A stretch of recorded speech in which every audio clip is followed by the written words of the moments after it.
Hello everyone, ఇలాంటి videos ముందుగా కావాలి అనుకుంటే వెంటనే మా ఛానల్ని సబ్స్క్రైబ్ చేసుకోండి. అప్కమింగ్ రివ్యూలోకి వెళ్ళిపోదాం. ఎపిసోడ్ స్టార్ట్ అవ్వంగానే రాజ్ స్టెల్లా అనే ఇంటర్నేషనల్ కుక్ని ఇంటికి రప్పిస్తారు కదా. ఆ స్టెల్లా చాలా తెలివిగా రాజ్, రాహుల్, ప్రకాశంతో పని చేయించుకొని వంటని ముగిస్తుంది. చూడు రాజ్, నేను రేపు మార్నింగ్ వచ్చేకల్లా నీట్గా వంటగది ఉండాలి, అలాగే కావలసినవన్నీ ఉండాలి. మీరు అసిస్టెంట్గా ఉన్నా నాకేమీ అవసరం లేదు, బాయ్ అని చెప్పి వెళ్ళిపోతుంది. తాతగారు, అమ్మమ్మగారు, కావ్య నవ్వుకుంటూ ఉంటారు. ఇక స్వప్న అంటుంది, చూడు రాజ్, నువ్వు ఇంట్లో అందరి భోజనం కోసం తిప్పలు పడుతున్నావు, కానీ ఇదిగో ఇక్కడున్న మా ఆయన, మా మామగారు ఇద్దరూ కలిసి అదిగో ఆ స్టెల్లా కోసం ఆరాటపడుతున్నారు. ఒకటి మాత్రం నిజం, స్టెల్లా కూడా ఈ ఇంటికి కోడలో నాకు సవతో అయ్యేటట్టుంది. లేకపోతే మా చిన్నత్తయ్యకి ఖచ్చితంగా ఇంకొక అనేలోపు ఆపు, నీ వల్లే ఆ స్టెల్లాని పిలిపించాను అని అంటారు రాజ్. ఇంతలో లాయర్ ఇంటికి వస్తారు. ఇదేంటి, మనం ఏమీ ఫోన్ చేయకపోయినా లాయర్ గారు సరాసరి ఇంటికి వచ్చారు అని చెప్పి ఇక రాజ్ లాయర్ దగ్గరికి వెళ్తారు.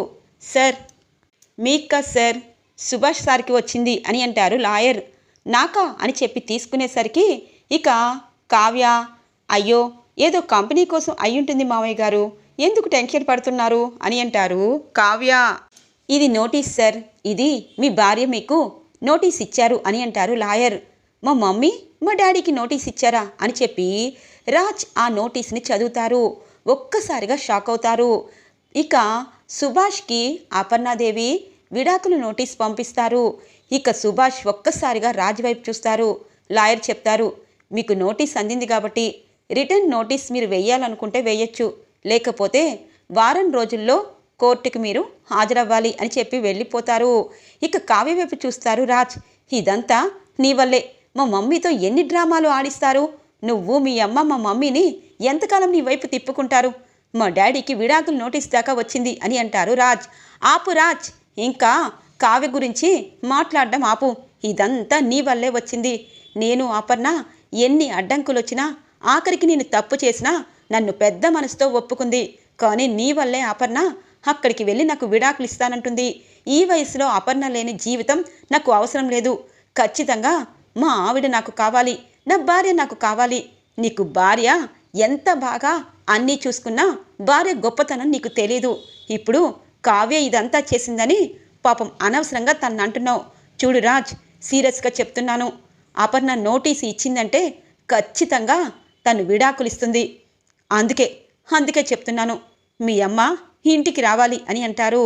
ఇక రాజ్ అంటారు, చూడు, అందరూ నన్ను ఇలా తిట్టాలనే మా అమ్మని నీ వైపు తిప్పుకున్నావు అనగానే, ఆపండి, ఇంకా నా మీద ఇంకా ఇంకా ఎన్ని అపవాదులు వేస్తారు, తప్పు మీ మీద పెట్టుకొని అసలు మీరేమనుకుంటున్నారు నా గురించి, ఇంటికి పదే పదే వస్తున్నానని అంత చులకనగా చూస్తున్నారేంటి, నేను ఎందుకు వస్తున్నాను అన్నది మీకు తెలీదా? అమ్మమ్మగారు, తాతగారికి కనీసం ఇంతమంది ఒక్క ముద్ద కూడా వండి పెట్టకపోతే నేను అమ్మమ్మగారు, తాతగారి కోసం వంట చేయడానికి వచ్చాను, అంతేగాని మీ మీద మోజుతో ఇక్కడికి రాలేదు. ఒకటి మాత్రం నిజం, అనుకోకుండా పెళ్లి చేసుకున్నా నన్ను కింద పడుకోబెట్టినా నేను హ్యాపీగా నిద్రపోయాను, మీ పరువు, మీ ప్రతిష్ట తీయలేదు. కానీ ఇప్పుడు పదే పదే ఇంటి నుండి వెళ్ళు, నువ్వు కావాలనే వస్తున్నావు, మా మమ్మీకి నువ్వు నూరిపోస్తున్నావు అన్న చిల్లర మాటలు మీ నోటి వెంట వస్తూ ఉంటే నాకు అసహ్యం వేస్తుంది. ఒకవేళ మీరు నా కాలు పట్టుకున్నా నేను ఇక్కడికి రాను అనగానే, ఏం మాట్లాడుతున్నావు, నేను నీ కాలు పట్టుకుంటానా అనగానే, మీరేమైనా హీరోనా దేవుడా? తప్పు చేసినప్పుడు ఎవరైనా ఎవరి కాళ్ళైనా పట్టుకుంటే తప్పులేదు, కానీ మీలాంటి ఈగో మనస్తత్వం ఉన్న అతనితో ఎవ్వరూ ఉండరు. చూడండి మామయ్య గారు, అత్తయ్యని ఎలాగైనా ఇక్కడికి రప్పిస్తాను, మీరేమీ కంగారు పడద్దు. అత్తయ్యది, మీది, ఇక్కడున్న అందరిది చాలా మంచి మనసు, ఈయనలా కఠినంగా ఆలోచించరు. అందుకే అత్తయ్య ఏదో కోపంతో విడాకులు నోటీస్ పంపించిందేమో కానీ ఖచ్చితంగా మీకు విడాకులు ఇవ్వడం కోసం కాదు. అమ్మమ్మగారు, తాతగారు, మీ మనవడు నోటికొచ్చినట్టు వాగుతున్నాడు, మీరు ఎన్నో మాటలు తనకి నచ్చజెప్పారు, కానీ తనకు మాత్రం చాలా అంటే చాలా పొగరు, ఈగో అన్నీ ఉన్నాయి. అలాంటి మనిషిని మార్చాలని మీరు అనుకోవద్దు. అత్తయ్య గారు ఎలాగైనా ఇక్కడికి వస్తారు. అలాగే ఒక మంచి వంట మనిషిని పెట్టుకోండి. ఎందుకంటే ఇలాంటి వాళ్ళకి తిప్పులాడిన వాళ్ళు వచ్చినా నష్టం లేదు. సంసారి అయిన భార్య వీళ్ళకు అస్సలు అవసరం లేదు. నీతులు బోధించే భార్య అస్సలు అవసరం లేదు. వీళ్ళకి అనుగుణంగా వీళ్ళు ఏ మాట్లాడినా పడుండేవాళ్ళు, అలాగే వీళ్ళ దగ్గర నుండి డబ్బు నొక్కేసేవాళ్ళే వీళ్ళకి కావాలి. అందుకే అమ్మమ్మగారు, తాతగారు నన్ను క్షమించండి అని చెప్పి కావ్య ఇక దుగ్గిరాల ఇంటి నుండి తన ఇంటికి బయలుదేరుతుంది. ఇక కావ్య వెళ్ళగానే, ఇప్పుడు చెప్పు కావ్య, మీ అమ్మని ఇంటికి రప్పిస్తాను అంటుంది. నువ్వు మాత్రం ఇలా కావ్య మీద తప్పులపై తప్పులు మోపుతున్నావు అనగానే, డాడీ ఖచ్చితంగా మమ్మీని నేను రేపటికల్లా ఇంటికి తీసుకొస్తాను, మీరేమీ వరీ అవ్వద్దు అనగానే, సరే తీసుకురా అని అంటారు సుభాష్. ఇది ఇలా ఉండగా ఇక అపర్ణాదేవి దగ్గరికి వస్తుంది కావ్య. అత్తయ్య, ఏంటత్తయ్య ఎందుకు ఇలా మారిపోయారు? నా జీవితం ఎలా ఉంది అన్నది నాకే తెలియటం లేదు. మొండివాడు రాజు కంటే గొప్పవాడు అంటారు. మీ కొడుక్కి నేనంటే అర్థం లేదు, పర్థం లేదు, ఇష్టం లేదు. కుక్కుని ₹1,00,000 పెట్టి తీసుకొచ్చారు, కానీ భార్య చేసిన వంట మాత్రం ఆయనకి నచ్చటం లేదు. నిజంగా ఇలాంటి భర్త ఏ అమ్మాయికి రాకూడదు. ఎందుకంటే ఒక మంచిగా ఆలోచించే భార్యపై ఇలా ఎందుకు అంటున్నారో నాకు అర్థం కావట్లేదు. ఆయనకి డాక్టర్నైనా చూపించండి అని అంటుంది కావ్య. చెంప పగిలిపోతుంది. నా కొడుకుకి డాక్టర్ని చూపించమంటున్నావేంటి అనగానే, మరేం చేయనత్తయ్యా, తనతో పాటు మీరు కూడా ఇలా డ్రామాలు వేస్తూ విడాకులనే నాటకాలు పెట్టి ఇంకా నన్ను అతని దగ్గర దూరమే కాదు తప్పుడు దానిలా చిత్రీకరిస్తున్నారు. ఇదంతా కావాలని నేను మా అమ్మ చేశామని ఆయన నోటికొచ్చినట్టు మాట్లాడుతున్నారు. నేను దానికి ఏం సమాధానం చెప్పాలి? దయచేసి మీరు దుగ్గిరాల ఇంటికి మీ కోడలుగా వెళ్ళిపోండి. నా జీవితం గురించి నేను చూసుకుంటాను అని అంటుంది కావ్య. ఇక్కడి దాకా వచ్చాక నేను వెనకడుగు వెయ్యను అని అంటుంది అపర్ణాదేవి. ఇంతలో రాజు వస్తారు. మమ్మీ, ఎందుకు మమ్మీ వెనకడుగు వేయవు? వీళ్ళు నీకు ఎందుకు నోరు పోస్తే నువ్వు వింటున్నావు? మన ఇల్లు అది, మన కుటుంబం అది, మనమందరం సంతోషంగా ఉన్నాము. ఈ కుటుంబం కలవక ముందు మనం ఎలా ఉన్నాం మమ్మీ? అటు పిన్ని బాబాయ్ బాధపడుతున్నారు, ఇటు రాహుల్, స్వప్న అందరూ బాధపడుతున్నారు. అలాగే అమ్మమ్మ తాతయ్యకి కూడా సరైన సమయంలో వంట రావటం లేదు. ఇదే అవకాశం చూసుకొని ఈ కళావతి అనగానే చెంప చెల్లుమనిపిస్తుంది ఇక అపర్ణాదేవి. ఇంకో చెంప చెల్లుమనిపించేలోపు కావ్య అడ్డుకుంటుంది. అత్తయ్య, ఏంటి మీరు? అతనేమైనా చిన్నపిల్లవాడా? ఎందుకు మీరు అందరి ముందు నా భర్త చెంప చెల్లుమనిపిస్తున్నారు అని అడుగుతుంది. అది భార్య అంటే. ఎన్ని తప్పులు చేసినా మొగుడు చెంప చెల్లుమనిపించకూడదు. నీ మొగుడు అన్ని తప్పులు నువ్వే చేసావని పుట్టింట్లో వదిలేశాడు. నీకోసం నేనొచ్చాను, కానీ తల్లి కావాలి కానీ పెళ్ళం కాదు.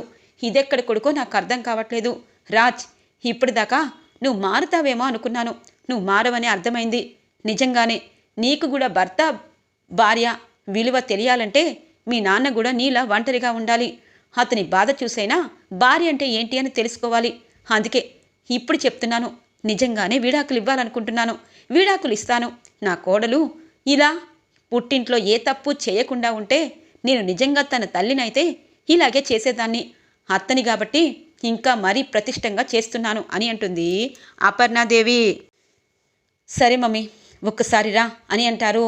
ఇక ఎందుకు రావాలి అనగానే పక్కకి తీసుకుని వెళ్తారు రాజ్. ఇక అపర్ణాదేవికి ఏదో చెప్తారు. రాజ్, ఏంటిది అనగానే, అవును మమ్మీ, నువ్వు విన్నది నిజమే. నాకెప్పటికీ పిల్లలు పుట్టరు అనగానే, రాజ్, నీకు పిల్లలు పుట్టకపోవడం ఏంటి అనగానే, అవును మమ్మీ, నిజమే. ఎందుకు ఈ రాజ్ ఇంత కఠినంగా ఉన్నాడు?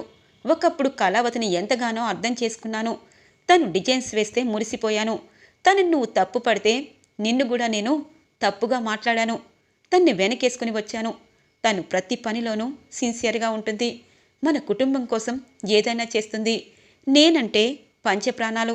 కానీ దుగ్గిరాల కుటుంబం తనకి ఏమిచ్చింది మమ్మీ? ఏదైనా ఇచ్చిందా? తనకి సంతోషాన్ని ఇచ్చిందా? అలాగే ఇంట్లో ఏ తప్పైనా కళావతి పైపైనే వేలు చూపిస్తాము అందరం. కానీ తను మాత్రం ఆ వేలు చూపించినా మనకి ఆ వేలు చూపించకపోయినా తను చేసే పని తను చేస్తుంది. అలాంటి కళావతికి నేను అన్యాయం చేయలేను. తనకి పిల్లలు పుట్టాలి, తనకి మంచి భర్త రావాలి, అలాగే తను జీవితాంతం హ్యాపీగా ఉండాలి అనగానే, అంటే ఏంటి రాజ్ నువ్వు చెప్తున్నది అనగానే, అవును మమ్మీ, కళావతి అంటే నాకు ప్రాణం. తనంటే నాకు చాలా ఇష్టం. కానీ తనకి నేను అన్యాయం చేయలేను. అందుకే తను పిల్లా పాపలతో సంతోషంగా ఉండాలి. నిజం చెప్పాలి అంటే త్వరలో నేను అనగానే, ఎక్కడికి వెళ్తావు అని అంటుంది అపర్ణాదేవి. చూడు మమ్మీ, మీ దగ్గరే సంతోషంగా ఉంటాను. కానీ కళావతి మర్చిపోవాలంటే నేను కొంచెం దూరంలో వెళ్ళిపోతాను. కానీ కళావతికి పెళ్ళయ్యాక నేను వస్తాను అని అంటారు. రాజ్, ఇదంతా కళ నిజమా? కళావతికి పెళ్ళేంటి? తనలాంటి కోడలు రావాలని ప్రతి ఇల్లు కోరుకుంటుంది. నువ్వు డాక్టర్కి ఒకసారి కాకపోతే 2 సార్లు చూపించుకో అనగానే, మమ్మీ, అన్ని టెస్టులు అయిపోయాయి. నాకెప్పటికీ పిల్లలు పుట్టరు. అందుకే కేవలం నేను కళావతిని పక్కకి తప్పించాను. నేనే ఏదో ఒకటి మేనేజ్ చేస్తాను. ఇప్పటికైనా కళావతిపై నేను ఇలా ఎందుకు ఉంటున్నానన్నది నీకు అర్థమైంది కదా. అమ్మవని అర్థం చేసుకుంటావని ఒక కొడుకుగా కూతురు చెప్పాల్సినది కొడుకు చెప్తున్నాడు. నువ్వు ఇంటికి రా అని అంటారు. ఇక అపర్ణాదేవి రాజు వైపు చూస్తుంది. నాకు వారసులు లేకపోయినా పర్వాలేదు. అలాగే నువ్వు ఎవరినైనా పెంచుకో. ఆల్రెడీ ఒక బాబుని తీసుకొచ్చారు. ఆ బాబుని మనం పెంచుకుందాం. కళావతిని వదలద్దు అనగానే, వద్దు మమ్మీ, మన స్వార్థం కోసం కళావతిని ఇంకా మనం ఉపయోగించుకోవడం సరికాదు. నిజంగా ఇదే ప్లేస్లో తను ఉంటే నాలాగే చేసేది. నాకు ఇంకో పెళ్లి చేసేది. నేను మూర్ఖంగా తనపై ఇలాగే ఉంటే నా మీద మనసు విరుచుకుంటుంది. తను తోడు కోరుకుంటుంది. జీవితాంతం తను మోడు బారినట్టు పిల్లలు లేకుండా ఉండకూడదు అని అంటారు. ఇక అపర్ణాదేవి రాజు వెంట దుగ్గిరాల ఇంటికి వెళ్ళిపోతుంది. ఇటు కనకం, కృష్ణమూర్తి, కావ్య ముగ్గురు బాధగా చూస్తూ ఉంటారు. అయిపోయిందే, ఆఖరి అంశం కూడా అయిపోయింది. మీ అత్త మీ ఆయన్ని బెదిరించి ఇక్కడ ఉండాలనుకుంది. కానీ మీ ఆయన కన్విన్స్ చేసి తీసుకుని వెళ్ళిపోయాడు. కావ్య, ఏంటిదే అనగానే, అమ్మా, ఎందుకు? ముగ్గురు పిల్లల్ని కన్నావు. అందరి జీవితాలు బాగుండాలని కోరుకున్నావు. కానీ అందరి జీవితాలు ఒక్కలా ఉండవమ్మా. ఆ ఇంట్లో ఎవరు నాపై ఎన్ని అన్నా, రుద్రాణి గారు నానా మాటలన్నా నేను ఓర్చుకున్నాను. అలాగే తనకి ధైర్యంగా సమాధానం చెప్పాను. కానీ నా భర్తకే నిన్ను నచ్చటం లేదు. నేను తన జీవితంలోండి వెళ్ళిపోవాలని కోరుకుంటున్నాడు. రేపు విడాకుల నోటీస్ కూడా ఖచ్చితంగా నాకు పంపిస్తారు. చూడమ్మా, ఇక మీ అల్లుడు గురించి ఎక్కువగా ఆలోచించద్దు. మనం చెయ్యవలసిన పని మనం చేసుకుందాము అని అంటుంది కావ్య. ఇది ఇలా ఉండగా అపర్ణాదేవిని రాజ్ ఇంటికి తీసుకుని వస్తారు. ఎందుకక్క, ఎందుకు ఆ కావ్య కోసం ఇంట్లో నుండి వెళ్ళిపోయావు? రాజ్తో పాటు అందరం బాధపడుతున్నాము అని అంటుంది ధాన్యలక్ష్మి. ధాన్యలక్ష్మి, నేను నా కోడలు ఇంటికి రావాలని కోరుకున్నాను. కానీ నువ్వేమో బంగారం లాంటి కోడలు బయట పెట్టావు. కొడుకు కోడల్ని ఇప్పటికైనా ఇంటికి తెచ్చుకో. దేవుడు ఎప్పుడు ఎలా చేస్తాడో, ఎటువైపు మలుపు తిరుగుతుందో ఎవ్వరికీ తెలీదు. మన జీవితం సాఫీగానే సాగుతుందని అనుకుంటాము. కానీ దాని వెనకాల ఏదో ఒకటి ఉందని తెలుసుకున్నటప్పుడే మనం మనలా మిగిలిపోతాము. అందుకే ధాన్యలక్ష్మి, నేను బాధపడుతున్నాను. నువ్వు కూడా నాలా బాధపడద్దు. ఈ ఇల్లు ముక్కలవ్వకూడదు. ఈ ఇంట్లో అందరం కలిసే ఉండాలి. అప్పుని, కళ్యాణి ఇంటికి తీసుకురా. అలాగే అప్పుని కన్న కూతురు కంటే ఎక్కువగా చూసుకో. అప్పుడు నీకు అప్పులో మంచితనం దొరుకుతుంది. నీ కొడుకు కూడా సంతోషపడతాడు. ఎందుకంటే జీవితాలు ఎప్పుడు తారుమారవుతాయో తెలీదు. ఈ ఇంటికి వారసులు రావాలి. ఈ ఇల్లు కలకల్లాడాలి. కోడళ్ళు మనవలతో సంతోషంగా ఉండాలి. అదే నేను కోరుకున్నది. రాజ్, ఒకటి మాత్రం నిజం. మన ఎదురుగా సంతోషం ఉన్నప్పుడు దూరం కావాలనే చేసుకుంటే ఎప్పటికీ ఆ సంతోషం రాదు. ఆ సంతోషంలోనే సంతోషం వెతుక్కోవాలి. నువ్వు ఇలా ఆలోచించావు. అటు కళావతి ఏం ఆలోచిస్తుందో ఎవరికి తెలుసు అని అంటారు. అపర్ణ, ఏమైంది? నువ్వు వెళ్ళావు. నీ కోడల్ని తీసుకొస్తావని సుభాష్కి విడాకులు కాగితాలు కూడా పంపించావు. కానీ ఇప్పుడు ఎందుకు తిరిగొచ్చావు అనగానే, అత్తయ్య, నేనిప్పుడు ఏమీ చెప్పలేను అని చెప్పి లోపలికి వెళ్ళిపోతుంది అపర్ణాదేవి. రాజ్ బాధగా పైకి వెళ్ళిపోతారు. ఇటువైపు స్వప్న, రుద్రాని అలాగే రాహుల్ మిగులుతారు. అమ్మయ్య, అంటే ఇంటర్నేషనల్ కుక్కుని పెట్టించారా అని అంటుంది రుద్రాని. పెట్టించడం కాదు, నీ కొడుకు దాని వెంట అనకూడదు కానీ ఎలా తిరగాలో అలా తిరుగుతున్నాడు. చూడత్తా, కొడుకుని సక్రమంగా పెంచు. ఇంటర్నేషనల్ కుక్కు వచ్చిందని సంతోషపడుతున్నావు. కానీ నీ కొడుకు చెడిపోతున్నాడని ఇంత కూడా బాధలేదు. నీకేం తెలుసులే. భర్తను వదిలేసి పుట్టింట్లో పడి ఏడుస్తున్నావు. భర్తని వదిలేస్తే ఎంత బాధగా ఉంటుందో ఒకసారి మా కావ్యని చూసి నేర్చుకో. ఎందుకంటే రాజ్ తనని ఎంత అవమానించినా తను రాజుని కోరుకొని ఈ ఇంటికే పదే పదే వస్తుంది. కానీ నువ్వు మాత్రం ఈ ఇంటి కోసం భర్తనే వదిలేశావు. నీలాంటి ఆడవారికి మా కావ్య లాంటి ఆడవారు ఎప్పటికీ అర్థం కాదు అని చెప్పి వెళ్ళిపోతుంది స్వప్న. ఇది ఇలా ఉండగా రాజ్ కావ్య ఫోటోని తీసుకుంటారు. కబ్బోర్డ్లో బాధపడుతూ ఉంటారు. వెక్కి వెక్కి ఏడుపు అనేదే తక్కువతో, చూడు కలవతి, ఒకటి మాత్రం నిజం, నిన్ను చాలా చాలా బాధ పెడుతున్నాను, నా మనసుకి నేను గాయపరుస్తున్నాను. కానీ ఒకటి మాత్రం నిజం, నేను నాకే నా రిపోర్ట్స్ చూసి నమ్మలేకపోతున్నాను. కానీ ఎందుకైనా మంచిదని ఇద్దరు డాక్టర్ని కూడా కనుక్కున్నాను. కానీ ఇద్దరు ఆ రిపోర్ట్స్ చూసి అదే చెప్పారు. నాకు ఇంతకంటే ఇక ఏం చేయాలో అర్థం కాలేదు. కానీ నువ్వు సంతోషంగా ఉండాలి, నీ మనసుని పదే పదే నేను విరచాలి, అదే నేను కోరుకునేది అని చెప్పి అనుకుంటారు రాజ్. ఇది ఇలా ఉండగా అనామిక ఇక లిరికలిస్టు లక్ష్మీనారాయణ దగ్గరికి వస్తుంది. ఎవరు మీరు అనగానే, లోపల కళ్యాణ్ అనే అతనున్నాడు కదా, మీకు సినిమా పాటలు రాసిస్తాడు కదా, తనెవరో తెలుసా అని అంటుంది. ఎవరు? తను ఒక ఆటో డ్రైవర్. నువ్వెవరమ్మా అనగానే, నేను సామంత్ గ్రూప్ ఆఫ్ సంస్థకి త్వరలో కోడలవ్వబోతున్నాను అనగానే, మరి మీకేమైనా పాట కావాలా అని అంటారు ఆ లక్ష్మీనారాయణ. పాట కాదు, ఇంతకీ అతను ఎవరో మీకు తెలుసా? ఇంట్లో పని చేయించుకొని పిచ్చి కవితలు రావిస్తున్నారు. కానీ తను దుగ్గిరాల ఇంటి వారసుడు. వాళ్ళ ఫ్యామిలీకి తెలిసిందంటే మీదంతా బయట పెడతారు. అందుకే అర్జెంటుగా తన్ని పని నుండి అసిస్టెంట్ నుండి తీసేయండి అని అంటుంది. కళ్యాణ్ కళ్యాణ్ అని పిలుస్తారు లక్ష్మీనారాయణ. చెప్పండి సార్ అని చెప్పి అనామికని చూస్తారు. ఎక్కడేంటి అనగానే, నీలా నేను అబద్ధాలు చెప్పను.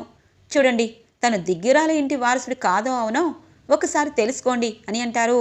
ఇక అవును సార్, నేను అప్పు అనే అమ్మాయిని ప్రేమించాను, మేము బ్రతకాలని బయటకొచ్చాం అనగానే, నువ్వు సినిమా కబుర్లు చెప్తూ ఉంటే నీకు నేను అవకాశం ఇవ్వాలా?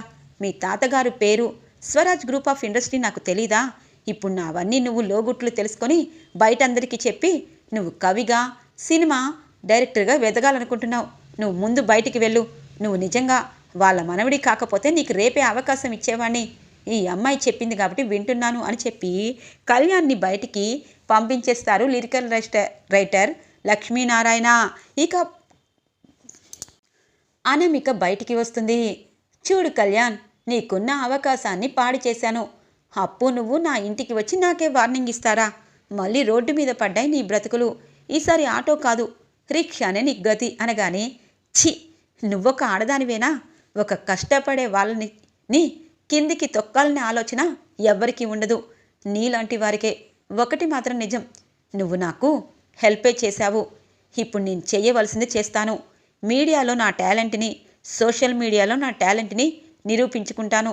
నాకు కొన్ని కోట్ల ఆస్తైనా నాకు నేను అన్నది తెలుసుకోవాలని ఇక్కడికి వచ్చాను. అందుకే ఇప్పటి నుండి నేనంటే ఏంటి అన్నది నీకు నిజంగా చూపిస్తాను. అలాగే అప్పుని నీ నోటికొచ్చినట్టు మాట్లాడుతున్నావు. అప్పు నా భార్య, గౌరవంగా ఇంట్లో ఉంటుంది. రేపు తను ఎగ్జామ్ రాసి ఖచ్చితంగా మంచి పోస్టు జాబ్ కొట్టేస్తుంది. నువ్వు మాత్రం వేరే వాళ్ళ మీద ఆధారపడతావు. నీకు అప్పుకి తేడా ఇదే. నువ్వు డబ్బు అనేది నీకు పిచ్చి.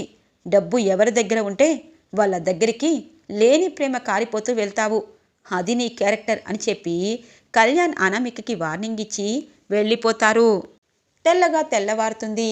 కావ్య, అమ్మా, నాన్న, నేను ఉద్యోగానికి వెళ్ళాలని అనుకున్నాను. కానీ మనకి అందమైన బొమ్మలు తయారు వచ్చినప్పుడు మనమే సొంతగా షాప్ పెట్టుకుంటే తప్పేముంది? ఇప్పుడు నేను కూడా ఇంట్లో కొడుకులా ఉన్నాను కాబట్టి ఖచ్చితంగా మన బొమ్మలు మనమే తయారు చేసుకొని మన షాపులో మనం అమ్ముకుందాము అని అంటుంది. అంతా బాగానే ఉందే. అమ్ముకున్న డబ్బులు లాభాలు ఎవరికి పెట్టాలి? ఎందుకంటే నా ముగ్గురు కూతుర్లు దుగ్గిరాల ఇంటికి కోడళ్ళయ్యారు. ఇక నా భర్త నేను ఉన్నదానిలో సంతోషంగా ఉన్నాము. నువ్వు అనగానే, నాన్న, అమ్మ ఇలాగే మాట్లాడుతుంది. ఎప్పటికైనా డబ్బు అనేది మనిషికి అవసరం. డబ్బు లేకపోతే ఈ సమాజంలో విలువ ఉండదు. డబ్బుకి అంత ప్రాధాన్యత ఉంటుంది. అందుకే మనం న్యాయంగా కష్టపడాలనుకుంటున్నాం. నా భర్తకి నేను నచ్చలేదు, అందుకే పుట్టింట్లో ఉన్నాను. ఎవరో ఏదో అంటే అదే సమాధానం చెప్తాను. నేను అక్కడికి నా భర్త వద్దన్నా చీకొడుతున్నా వెళ్ళాలని అమ్మ అనుకుంటుంది. ఎంతవరకు కరెక్ట్ అని అంటుంది కావ్య. వద్దమ్మ కావ్య, నువ్వన్నట్టే నువ్వన్నట్టే ఖచ్చితంగా నీ కాళ్ళ మీద నువ్వు బ్రతుకు. కానీ అల్లుడు గారికి ఒక అవకాశం అనగానే ఇంటికి పోస్ట్ వస్తుంది. ఇక పోస్ట్ని ఓపెన్ చేస్తుంది కావ్య. లాయర్ నోటీస్ ఇక కావ్యకి రాజ్ పంపిస్తారు. కనకం కృష్ణమూర్తి అలాగే స్టన్ అవుతారు. అమ్మా, చూశారు కదా, ఇప్పటికైనా చూసావు కదా, మీ అల్లుడి గారికి నేను అవసరం లేదు, శాశ్వతంగా నన్ను వదిలించుకోవాలని విడాకులు కాగితాలు పంపించారు. ఇప్పటికైనా నా కాళ్ళ మీద నేను నిలబడద్దా? ఎందుకంటే అమ్మా నాన్నని కొడుకులా పెంచుకుందాము అనుకుంటున్నాను. అలాగే నా కాళ్ళ మీద నేను నిలబడాలనుకుంటున్నాను. ఇంకా మీరు అల్లుడు గారి దగ్గరికి నేను వెళ్తానన్నా హోప్స్ అనేది వదిలేసేయండి. ఇప్పటికీ నేను రాతిలా తయారైపోయాను. ఇంకా ఇంకా నేను ఏ నిర్ణయం తీసుకుంటాను అన్నది నాకే తెలీదు అని చెప్పి ఇక విడాకులు నోటీసు పట్టుకొని బెడ్రూమ్లోకి వెళ్ళి వెక్కి వెక్కి ఏడుస్తూ ఉంటుంది. ఇక రాజ్ కావ్యని గుర్తు చేసుకుంటూ మరింత బాధపడుతూ ఉంటారు ఆఫీస్లో. ఈరోజు ఎపిసోడ్లో ఇంట్రెస్టింగ్గా ఎండ్ అవుతుంది ఫ్రెండ్స్. రాబోయే ఎపిసోడ్స్ కోసం మా ఛానల్ని సబ్స్క్రైబ్ చేసుకోండి. Thanks for watching friends.